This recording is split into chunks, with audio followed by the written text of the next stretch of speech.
Salam hörmətli izləyicilər. Edward Snowden 1983-cü ildə Amerikanın Şimali Karolina ştatında dünyaya gəlmişdir. 16 yaşı olarkən ailəsi ilə birlikdə Merilenddə köçür və orada kollecdə informatika sahəsi üzrə təhsil alır. 2004-cü ildə ordu sıralarına çağırılır, lakin hərbi təlimlər zamanı hər iki ayağını sındırdığı üçün ordudan tərxis olunur. Ordudan tərxis olunandan sonra kompüter sistemini mükəmməl bildiyi üçün Mərkəzi Kəşfiyyat İdarəsində və Amerika Birləşmiş Ştatlarının Milli Təhlükəsizlik Agentliyində işə dəvət olunur və burada çalışmağa başlar. Onun burada əsas işi kompüter sisteminin təhlükəsizliyini təmin etmək idi. Lakin onun birbaşa məxfi sənədlərə çıxışı da var idi.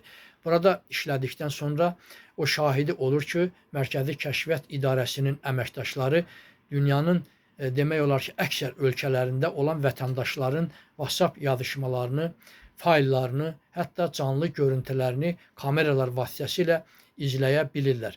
Həm də Edward Snowden epilepsiya xəstəsi idi. O 400 GB-lik məxfi sənədləri Rubik oyuncağının içərisində gizlədərək həmin ərazidən çıxara bilir.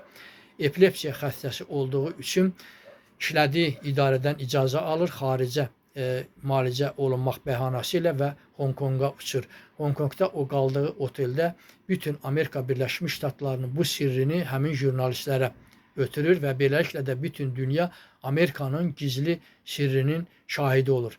Onun yaydığı məlumatlardan sonra məlum olur ki, Mərkəzi Kəşfiyyat İdarəsi 60-dan çox ölkənin deməli milyardlarla əhalisinin yazışmalarını, fayllarını oxuya bilib, canlı onları izləyə bilmişdir. 2009-cu ildə isə o milyonlarla Çinlinin SMS-ini oxuya bilmişdir. Mərkəzi Kəşfiyyat İdarəsinin əməkdaşları.